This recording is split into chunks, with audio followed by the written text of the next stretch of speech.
The summit began with 17 languages arguing at once.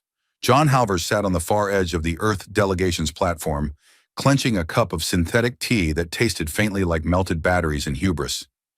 His job was technically cultural liaison, but unofficially he was known as the do not speak until asked guy. It suited him fine. People with ideas got noticed. People who got noticed got responsibility.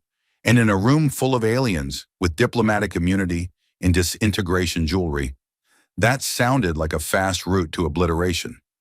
He watched as Ambassador Liu, polished and steely-eyed, tried to remain neutral while a moss-covered delegate from the Xin coalition accused Earth of chronological disrespect, whatever that meant. Something about time zones? Time-based insults? John had stopped tracking the logic after someone used the term emotional entropy unironically. Behind a wide crystalline dais, the Virexi queen had not yet spoken. She sat at an absurd angle, a throne carved from some kind of living stone that pulsed faintly beneath her. Queen Aralee of Virex, known across 8 sectors for annexing moons and making subordinates weep with a glance. Her skin shimmered with a hue that wasn't quite gold or silver, and her long, velveted ears twitched with the kind of detached amusement one might show toward a misbehaving hologram. John tried not to look at her. He failed. Their eyes locked. It was not a long moment. It didn't need to be. Something flickered in her expression, an interest, a decision, and possibly a bit of pity. She rose, her movements liquid and slow, as if gravity bent a little differently around her. The chamber fell silent, even the Moss delegate freezing mid-rant. Aralee's voice was a low chime, sharp at the edges. "I have made my selection." The chamber's translator scrambled. A few words came through as static. Others rippled through John's earpiece like a suspiciously flirtatious sneeze. She raised her arm, pointed. At him. "Human, you are no longer single." John blinked, then looked behind him, then back to her. He raised a single index finger to his own chest, mouthing, "Me?" She nodded once. There was a sound like several glass flutes being dropped in unison. The Earth ambassador made a noise, not unlike a raccoon sneezing into a megaphone. Somewhere on the Xin side, someone burst into applause, apparently interpreting this as a successful assassination. John stood up. He did not remember standing up. His legs had made the decision on his behalf. A nearby aide whispered, sit down, for God's sake, sit down." But it was too late. Aralee was already striding toward him, her ceremonial robes glinting with microprocessors and something disturbingly alive. She stopped 2 feet from him. The room smelled suddenly of crushed ice and ozone. "You have been claimed," she said. "The right of bound alignment is now in effect." What alignment? I didn't study. Wait, claimed? "You are honored," she said helpfully. "I'm terrified." A common symptom of honor. He opened his mouth, closed it, reopened it. "I had a meeting after this," he muttered. "No longer." "Okay. What exactly does this mean in your culture?" There was a pause. She tilted her head slightly. "Marriage." A louder pause, then John laughed. Not the hearty kind, more the sharp, high-pitched bark of a man, realizing he might have just been legally married in front of 17 species and a recording drone. "This is a diplomatic prank, right? Intergalactic candid camera? I'm going to wake up in a sweat and the tea will taste like sadness again." She stepped closer. "Your scent is acceptable," she said. "I'm wearing deodorant called Midnight Steel. That can't be right." Her lips twitched. A smile, or maybe a warning. It was hard to tell. Her ears gave a gentle twitch that seemed pleased. Behind him, Liu was whispering rapidly into a communicator, possibly to legal, or Earth's military, or his mother. "The rite will proceed tonight," Aralee said. "Ceremony is brief. Your consent is not a requirement. Virexi law has precedent over Terran hesitation." "That's a very poetic way of saying, 'too bad,'" John replied. "You understand quickly. You will adjust. Come." He didn't move. His limbs had frozen. His brain was still stuck on the part where he'd made eye contact and accidentally got engaged. I don't have a change of clothes." "Virex will provide," she said, already turning. "Please, no feathers," he added. "Or live accessories. I once wore a scarf that bit me." The queen did not respond. She swept out of the chamber, her entourage parting like magnetized ink in her wake. A delegation drone followed, making a soft pinging noise that suggested excitement or doom. Possibly both. John remained standing, holding the now empty cup. Someone nudged him. "You're still on the diplomatic clock," Lou muttered. "Try not to cause an interplanetary incident. Again." "I'm married now," John said numbly. "Sure you are." "No, really. I think I just married a royal alien warlord with mood-sensitive ears." "Welcome to diplomacy." A pair of Virexi attendants appeared, each with gleaming masks and outfits that looked designed by someone who'd lost a bet with physics. One held out a scroll that unrolled itself mid-air, projected holographically. The other began scanning John's measurements with something that beeped whenever it got near his knees. "This is all a dream," he whispered to himself.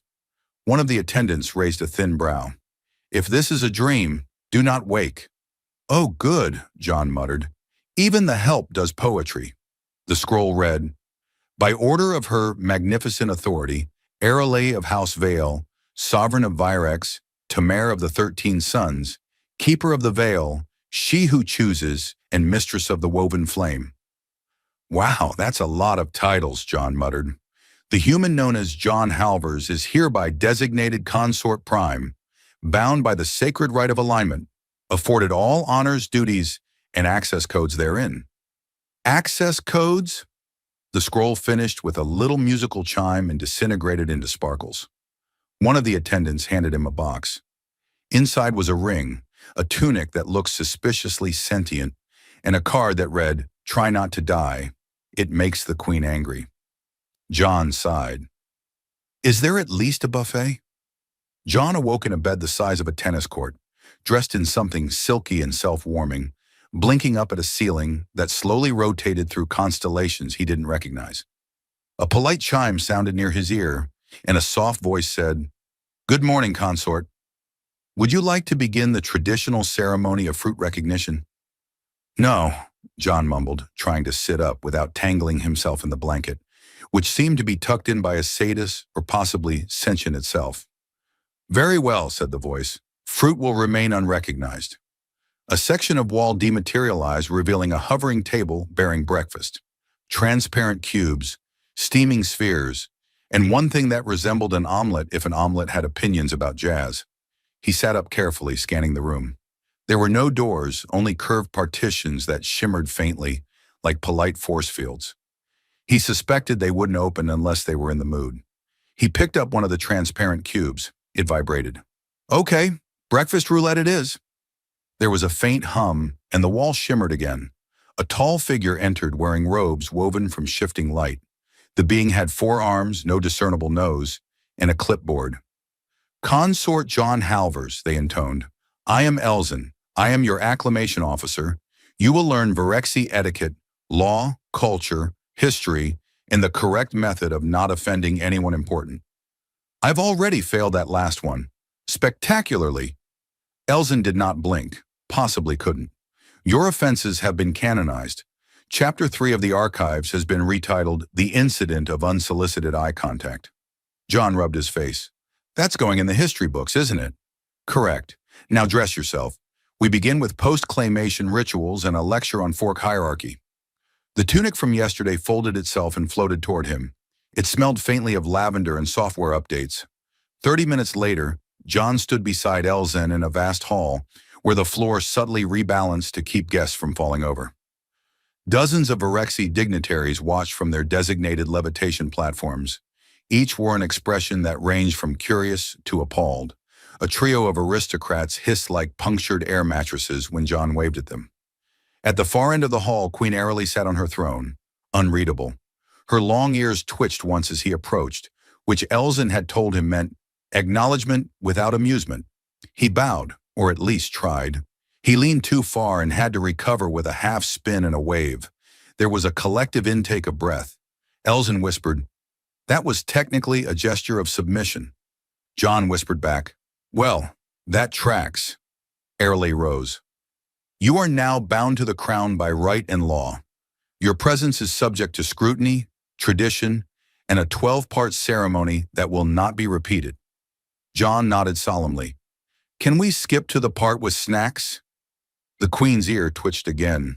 It might have been a laugh, or it might have been preparation for incineration.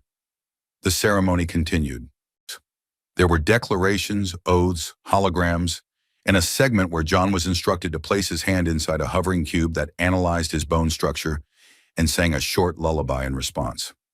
Afterward, he was led to the royal gardens, which hovered several meters above the actual ground and featured trees that occasionally applauded. Elzen quizzed him on Virexi etiquette as they walked past carnivorous flowers and mood-reactive vines. What does it mean when a Virexi noble turns their back on you during a greeting? Elzen asked. They're inviting me to duel. Number that is an expression of mild approval. And if they sneeze in my direction, that is a declaration of war? Right, so, back turned, good. Sneeze, bad. Easy. Do not oversimplify. I'm literally married to a woman who claimed me like a lost slipper in front of 20 alien governments. I think simplification is how I've survived. That night, John was escorted to his new quarters by a pair of guards who glowed faintly blue and refused to blink. Inside, a familiar voice greeted him. Hello, John, said a calm feminine tone. I am Sarah, the sentient architectural residence assistant.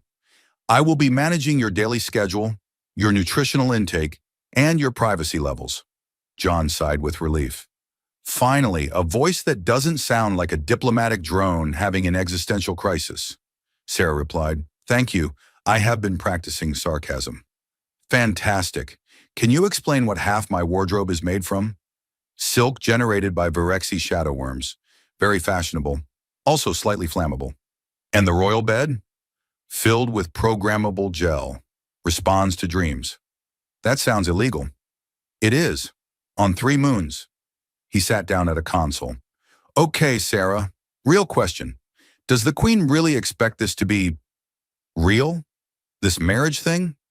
Queen Aralee does not perform ritual for the sake of pageantry. She chooses with intention. Well, her intention is probably regretting me by now. She has reviewed footage of your grape incident 8 times. Her ears twitched each time. Fantastic.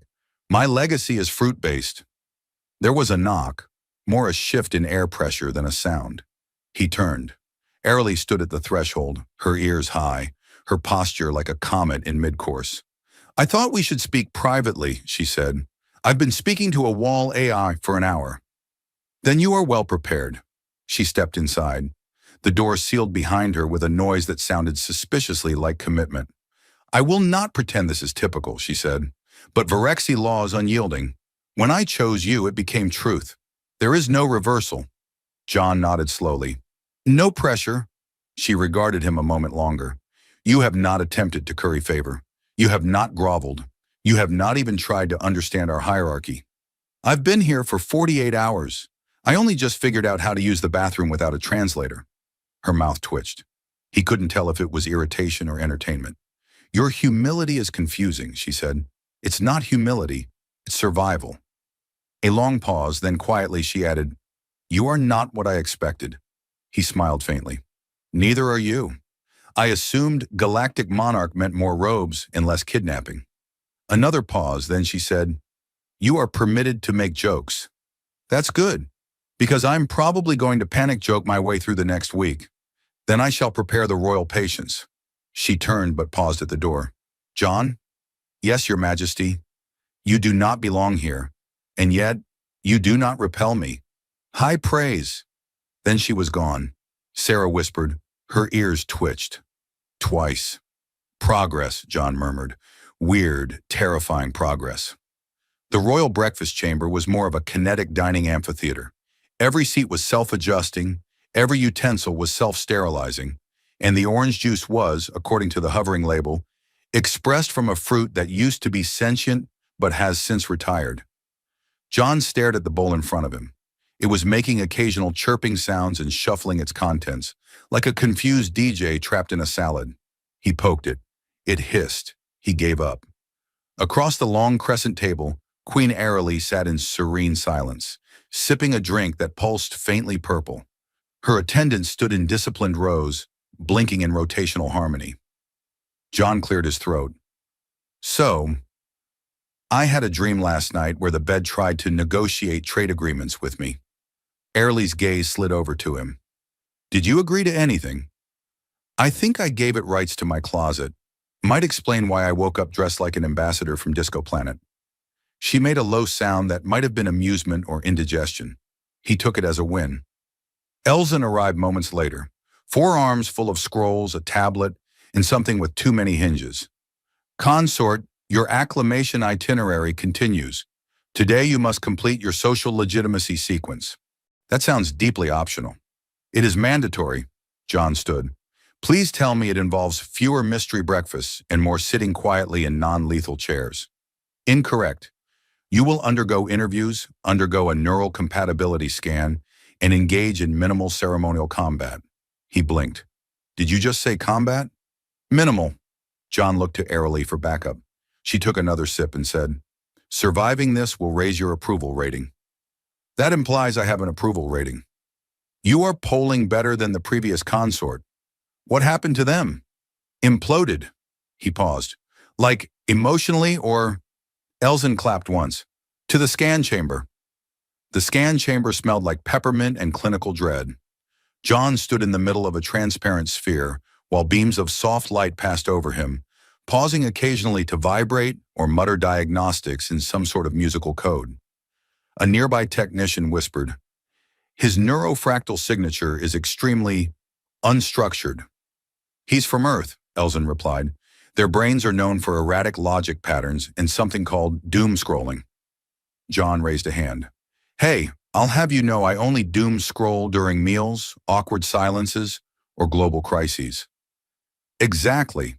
The scan completed with a tone that sounded like a sarcastic harp. A display hovered into view, showcasing a series of colorful spirals. Elzen tilted their head. Your brain is surprisingly resistant to Virexi bonding protocols. I had an ex who was into meditation apps. I built up immunity.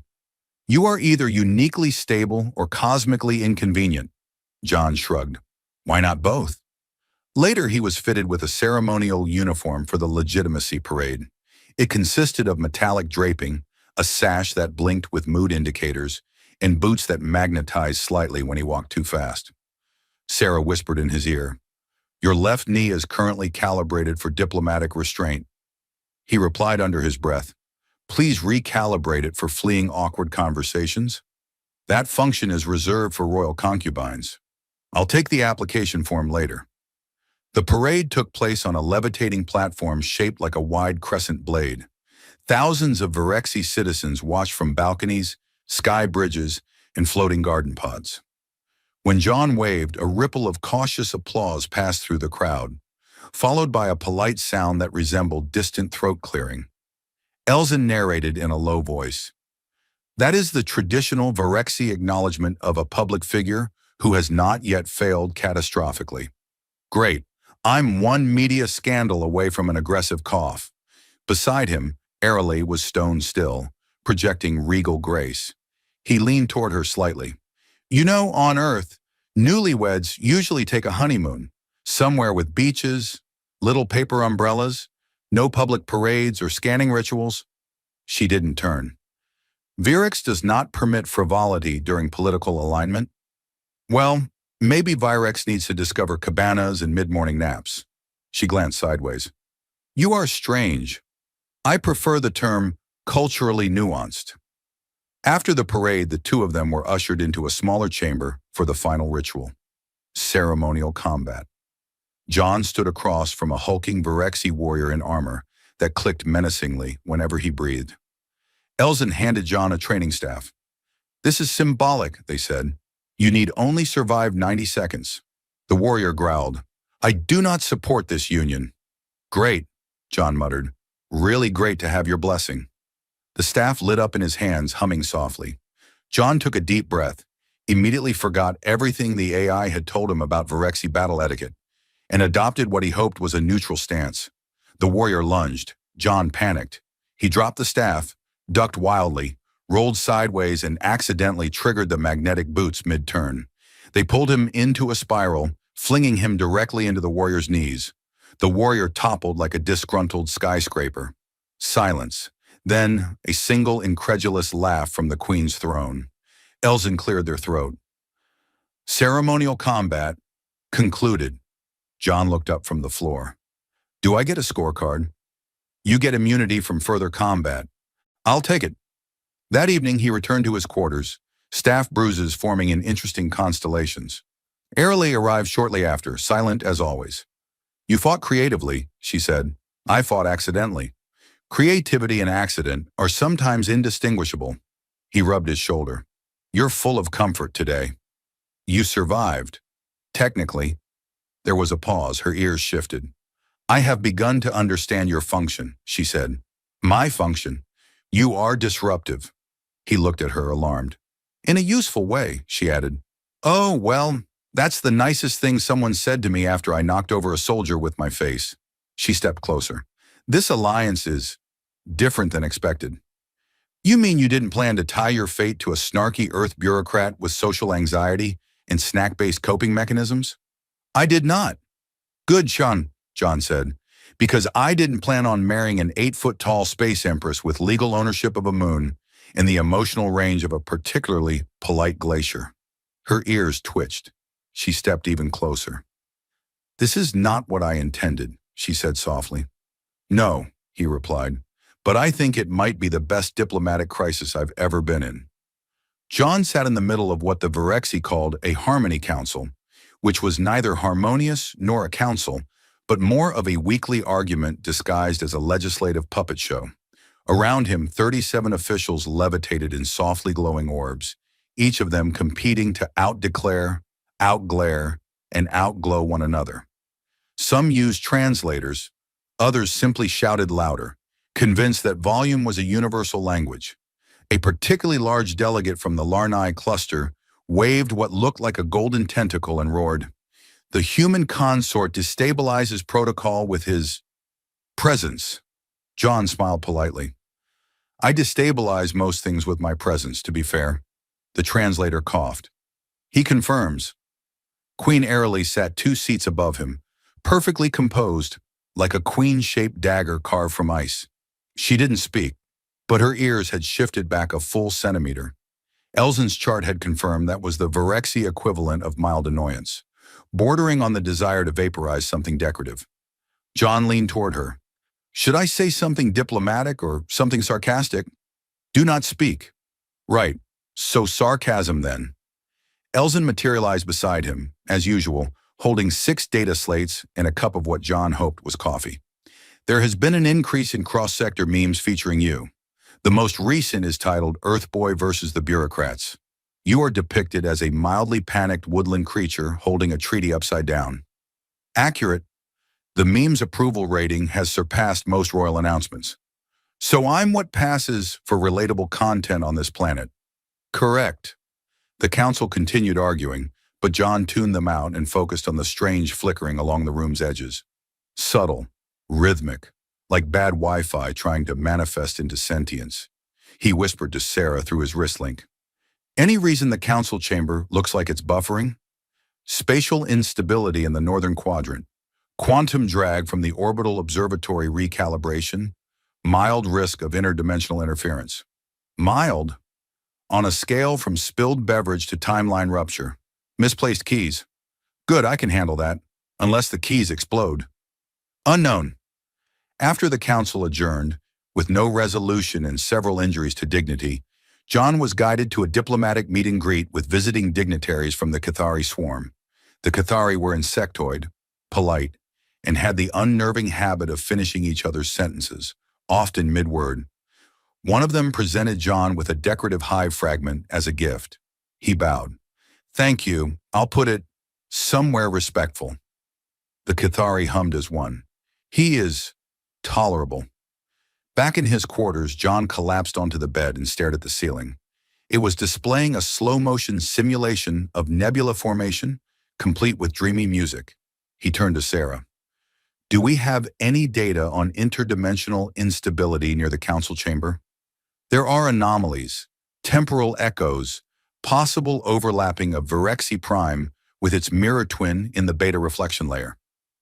I don't like the sound of that. No one does. It is described as like biting into a fruit that was peeled in another reality. I did that once. Still haunts me. Moments later, Airly entered without knocking. She never knocked. Queens apparently didn't knock unless they were invading. You notice the flicker, she said. I notice everything that makes the air taste like static and makes chairs briefly disappear. Then you will accompany me to the observatory. John sat up. To do what exactly? I'm a former logistics coordinator. I can't fix rips in space-time. You are bonded to the throne. If the rift recognizes royal authority, it may stabilize. So I'm basically a cosmic good luck charm with opposable thumbs. Precisely. They traveled via gravity corridor to the upper observatory, where telescopic arrays hung like spiders made of polished silver. The staff bowed as they passed, their eyes flickering with unease. John resisted the urge to wave. Elzen met them at the central platform. The rift is growing. It's replicating Virexi patterns and inserting temporal anomalies. Earlier today, one of the researchers briefly experienced a conversation from 2 days in the future. Was it a good conversation? They argued about soup. Consensus was never reached. Airly stepped onto the edge of the observation deck. Beyond the glass, the stars shimmered unnaturally. A wide ribbon of distortion unraveled like someone trying to fold space using only impatience and quantum glue. John joined her. That's not what a sky's supposed to look like. It's not sky, it's reflection. The observatory systems hummed louder. Screens displayed overlapping versions of the same location. One with familiar stars, one with subtle architectural changes. In one, John noticed a version of himself standing slightly to the left, holding a different beverage. He pointed. Is that T-me? Possibly. He looks smug. You always do. Elzen activated the temporal harmonic stabilizer, which sounded like a wind chime falling down a steel staircase. Airly took John's hand and placed it on the central console. The interface blinked. John muttered, I probably should have signed something before touching this. Too late. A pulse of light shot outward, flattening the distortion into a single wavering band. The observatory quieted. Then slowly, the stars reassembled themselves. A quiet ripple of applause broke out among the staff. Elzen nodded. Dimensional fabric is now 90% resynchronized. Excellent work. You have harmonized effectively. I harmonize by standing and not dying. An often underappreciated skill. Back in their quarters, John peeled off the ceremonial gloves that had somehow appeared mid-ritual. So we averted disaster. Again. Are we always going to be this dramatic? Yes, he sighed. Can I at least have a normal dinner this time? Airly paused. Define normal. No tentacles, no food that tries to leave the plate, no secret royal enzymes. She considered. That leaves ice water and maybe a starch cube. I'll take it. Before she left, she turned at the doorway. You are more adaptable than I anticipated. And you're less terrifying than I assumed. She tilted her head. Your honesty is oddly persuasive. John smiled. So is your complete refusal to laugh at my jokes. Keeps me guessing. She left without another word. Sarah chimed in. You remain unpredictably effective, John. Thanks, SARA. One day you might even be regal. He paused. Let's not get ahead of ourselves. John stood on the ceremonial balcony, holding what he now knew was not a goblet, but a portable nutrient resonance prism. It shimmered faintly with something that probably wasn't juice. Below, thousands of Virexi citizens gathered on the levitating tiers of the Capitol Plaza, their iridescent banners shifting in sync with the city's pulse. Sarah whispered through his ear link, Your heart rate is elevated. Is it the speech or the beverage? Both. I think this juice is trying to unionize. Behind him, Airly approached in full regalia, her expression unreadable as usual. Her ears twitched in subtle intervals, which John now knew signified mild anticipation. She stopped beside him. You prepared? Prepared to speak to a crowd of psychic alien citizens while balancing constitutional reform and my ongoing imposter syndrome? Yep, totally. They like you. Not as much as they like laughing at me. That helps. Elzen stepped forward and handed John a data slate. Your official statement of allegiance and unity. Try not to improvise. John scanned the text. This says I pledge fealty to the throne, the stars, and the eternal flow of legislative harmony. Correct. Any chance I can add a clause about public nap breaks and snack reform? Airley gave him a side glance. No. John took a breath, stepped forward, and activated the vocal uplink. A hologram of his upper body projected above the crowd, 3 times life size and blinking too often. He cleared his throat. Hi, I'm John. You probably know me as the human consort or the guy who fell during the moon ceremony, or that one meme with the fish hat. The crowd rustled with what could generously be called laughter. I came here by accident, sort of. There was a trade negotiation, a cultural misunderstanding, and then someone declared me married. A larger ripple of amusement followed. But then things kept happening. There were space rifts, sentient wallpaper, time hiccups, political side-eye, and a lot of breakfast foods I still don't understand. And through all that, I learned that this empire isn't just about order and tradition. It's also about adaptation, change, weird little miracles wrapped in formality and bureaucracy. He looked at Airley. And sometimes in the middle of all that, you meet someone who challenges you in just the right way. Someone who is terrifyingly capable, emotionally efficient, and also secretly a little lonely. Airley didn't react, but her ears twitched twice. I used to think diplomacy was paperwork and coffee. Now I know it's mostly improvisation, occasional swordplay, and being willing to admit when you're out of your depth. Which I still am, constantly, but I'm learning. He held up the slate. So yeah, I pledge all that stuff. Throne, stars, legislative whatever. But also, I pledge to keep showing up. Keep listening. Keep making jokes at the worst possible time, because apparently that's my niche now. He ended the broadcast. Applause rippled up the tiers like a rising tide. Back inside, Elzen nodded once. Acceptable. You did not spontaneously combust. Progress Airley gestured for John to follow her. They exited through a private corridor that opened into the royal cortex, a place of crystalline data pillars and floating memory threads. She gestured to one thread, glowing softly. It displayed their entire political arc, edited slightly for clarity and fewer wardrobe malfunctions. This will become part of the archive, she said. Does it include the part where I accidentally insulted your cousin's hairstyle and caused a 7-hour standoff? It has been recontextualized. John squinted. Do I look taller in it? Yes. I'm fine with that. She turned to him. The citizens believe in this union now. You mean us? She nodded. Well, I believe in it too. Still not sure how or why, but I do. There was a pause. She stepped closer. You've changed. You mean I've matured? You've adapted. He smiled. I'll take it. Later that night, John stood on the palace rooftop, gazing up at the stars. Sarah whispered, You're requested in the consort's study. An ambassador from the Orion Fold has arrived and brought something called a guilt fruit. Guilt fruit? It causes brief but intense reflections on past mistakes. Ah, so like therapy, but with juice. Correct. John turned back to the stars.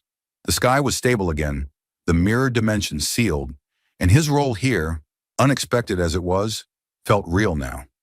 Not because he'd conquered anything or become a hero, but because he'd survived, laughed, listened, and occasionally managed not to trip in public.